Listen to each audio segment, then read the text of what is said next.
a Nation says authorities are making strides in the fight against gender-based violence, but it's calling on government to consider preventative measures in order to make meaningful progress. For more on this, we've got Father a Nation founder and CEO Craig Wilkinson, who joins us in studio. Thank you very much for your time this afternoon, Craig, and thank you for joining us in studio.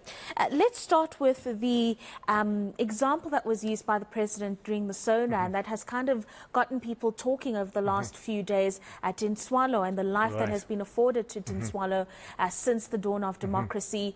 Sadly, that's not the reality of every young person or mother and child in the country when it comes to issues related to gender-based violence. Absolutely, and it's wonderful to have the Dinswalos, but I think for every one Dinswalo there are so many women living in fear and in poverty and in struggle on a daily basis, and these are the ones we need to look at and highlight, because they're the ones in serious danger.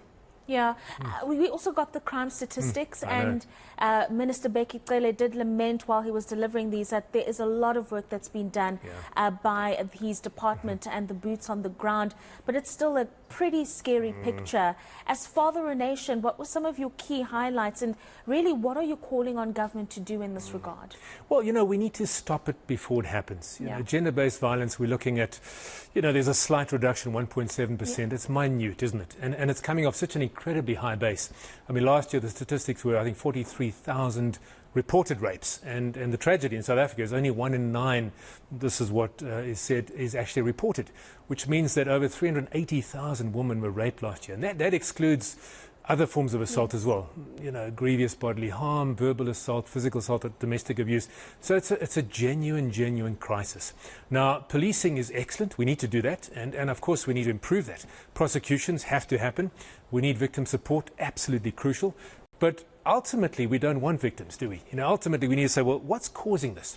In our view, and I'm convinced of this, no boy is born an abuser. You know, no man has in his DNA anything like racism, misogynistic tendencies, abuse. I mean, these are learned and acquired behaviors. Something's going wrong in the journey from baby to boy and boy to man in South Africa. And we need to say, well, why is this happening? What is it that's causing men who have the gift of masculinity, which is designed to protect and to love and to serve and to give and to be a sacred, safe space?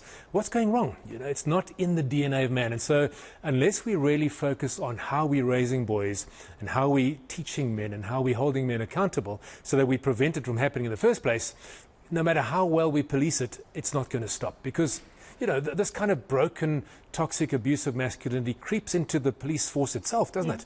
And so unless we address that, unless we raise boys well and address it before it starts, and that's our passion, man. Our passion is we don't want one single woman to be raped, to be abused in any kind of way. And the only way to do that is to raise good men. Yeah, where do you think we're falling short on a government level? I know there are organizations such as Father a Nation that are doing a lot of work around this, but where do you think the shortcomings are when it comes to government playing its part in creating those preventative measures? Is it a story around resources or lack of political will? Where are we falling short? I think both of those, but it's a lack of focus. It's a lack of focus. You know, we're living in a society, sadly, which tends to be very much either or. You know, we're either men or women, and it's absolutely wrong. It needs to be both and. So we need to do, and what we're doing to empower women and to bring a girl child to work and a woman in the presidency is fantastic. And in addition to that, we need to say, well, how do we raise good fathers? How do we raise good men? How do we focus on boys? You see, masculinity is potentially dangerous.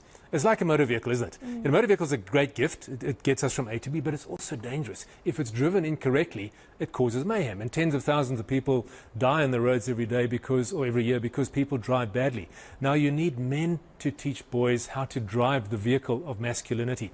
And we need more government programs, more resources focusing on boys and men and fatherhood. Let's reward fatherhood. Let's say, you know, we're living in a nation where upwards of 60% of girls and boys are growing up without a present engaged father. Why is that?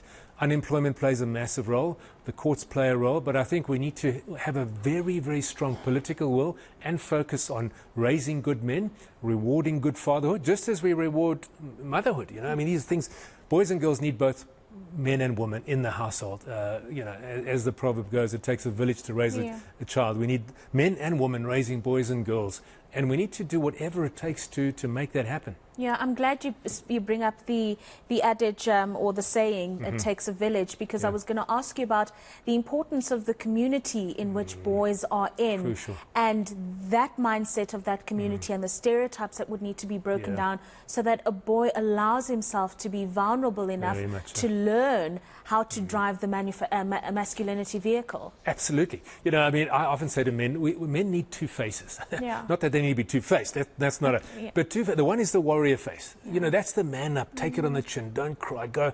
But the other one is the exact opposite. It's the soft, not weak, but soft, caring, genuine, able to cry, able to be vulnerable. And these two faces of masculinity is a good man, because a man never, ever, ever abuses. But too often we're raising boys to say, big boys don't cry. Yes. We're raising boys to say that, you know, you need money to be a man. You need power to be a man. That, you know, the more sexual partners you have. I mean, these are the stereotypes that men have. And so men grow up feeling a need to be macho, strong, have money. The reality, we're living in a country where so many millions of men are unemployed. And if every unemployed man thinks that because I'm unemployed I cannot be a man, how are they going to pitch up? Yeah. But if we teach men to say, you know what, it's not your money that makes you a man. It's not your stoicism. It's not the fact that you never cry. No, no.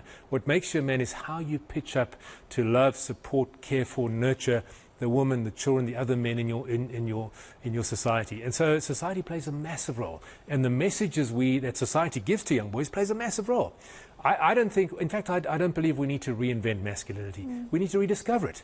Because throughout history, you know, you look at anywhere on this planet, whether it's Africa, Asia, Europe, Americas, you look at the history of man. There are always men who've stood up, fought for their families, fought against what's wrong and what's evil. And in their DNA is a rich heritage of heroism. So we need to rediscover that masculinity is a sacred gift given to love and to serve and to protect. And if we can teach our boys that, and we can raise up men, and we can give that messaging in society, and that government and social messaging can be this, we'll raise a nation of good men, and we'll make it not okay to be macho and domineering and make it okay to be strong yet vulnerable. Have you found it easy as an organization that is on the ground participating in these preventative measures to change that mindset and to create the men that you've just described? You know, men are hungry to be good men. Okay. Men are hungry. They really are. They don't want to be this Superman that never cries. And because they're trying to be that, they resort to alcoholism. They resort to all kinds of addictions and things. And when you come to them and say, guys, it's okay to cry, man. It's okay to be, we've all got these issues. And then we teach them. So we developed this booklet called the Six-Pack of Masculine Virtues. And we say the most important six-pack a man can have is not this one. It's not the one he drinks. It's the one inside, you know. Yes. The one inside is your values, your character, how you step up. And I tell you what, when we teach that to men, they lap it up and they want it. Because, you know, I've worked in prisons. And I left the one prison, got to my car and sobbed. The reason being that the men I had spoken to were not bad men. They were not bad men. They were broken men. They were men who'd had a terrible upbringing, lots of abuse in their lives, had taken a wrong turn. But they were regretful and they were hungry for true mentorship and true teaching and training on what it means to be a man. So when we come in, we try and be the voice of the father that they never had. And they, you know, these men in the prison where I spoke, at the end of the talk, I went and hugged each one of them. Yeah. And they wouldn't let me go, man. They were holding, and I was holding, because they were hungry for masculine mentorship, love, and teaching on what it means to be a man. So it's not difficult. It's just that there's a massive tide to turn, and there's a lot of work that needs to be done. So how important then, Craig, will partnerships between organizations like yourselves and government and related stakeholders be? Because it's obviously not a small task. No. It's not something that could be fixed in a day, but it will need all hands on deck. So partnerships, how important are those going to be? Absolutely crucial. We can't do it alone. One of the good things government has done is set up the GBVF fund. Yes. Beautiful organization doing amazing work, and they are pulling in lots and lots of different organizations and networking them. And the more we can do that, the better. So we did a lot of work in schools, universities, colleges, faith-based organizations, YMCAs, with the Community Policing Forum. There are so many good men and women in this nation. You know, it's very encouraging and inspiring. And the more we collaborate and put shoulders together, you know, we've developed the material. Another thing we've done is Free From Abuse for women. You know, 10 things that women can do to try and minimize their chance of being abused. And the more we use whatever resources we have as different organizations, the more impact we're going to make. And that includes public-private partnerships. Yeah, and then at a school level, what do you think can be done? Because you can't be everywhere all the time. You're going to have to rely on those partnerships. But at a school level or a grassroots level, what do you think can be done to start teaching men from a very young and tender age about these values of masculinity? Well, you know, the earlier we start, the better. Yeah. You know, and boys coming into their teenage years, you know, 13, 14, 15, instead of looking at the gangsters on the street corner, if we're able to, and this is what we're doing, we're training up teachers within schools and training up headmistresses and headmasters and student leaders within schools, giving them the material, equipping them so that they can continue this work without us. And the more we're able to do that, you know, the goal is to start a national movement of positive masculinity. Masculinity has already been demonized, hasn't it? You know, hashtag men are trash, you know, toxic masculinity. And our boys are really struggling under that message.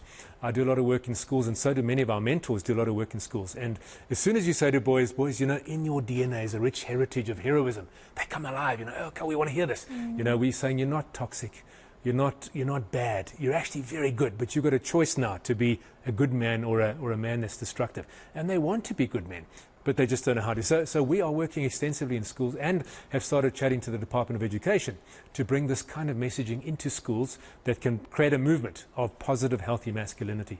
Craig, thank you so much for your time. I wish we had more time to chat. It's an important topic, and we wish you the very best of luck. That is Craig Wilkinson. He is the founder and CEO of Father a Nation.